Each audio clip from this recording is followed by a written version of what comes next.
Why is A times B, all of that times C, equal to A times B times C? Well, let me explain this with candles. We have this 2 by 3 by 3 array of candles, and let's count them in two different ways. So one way is to have 3 copies of these 2 piles of candles. Now, how many candles do we have here? We have 2 piles of 3 candles, so 2 times 3, and I'm multiplying this by 3. So that will give me 2 times 3 times 3. Now, there is another way to count the number of candles here, which is this way. I have 2 copies now of what? Of 3 piles of 3 candles each. So this would be 2 times 3 by 3, 3 times 3.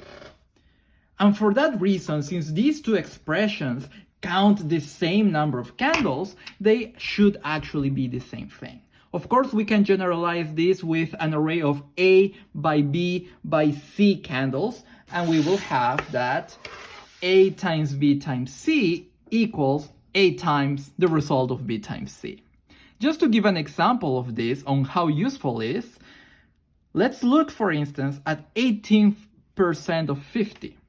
One way to think about this is, okay, 18% is essentially times 1 cent times 1 over 100 times 50.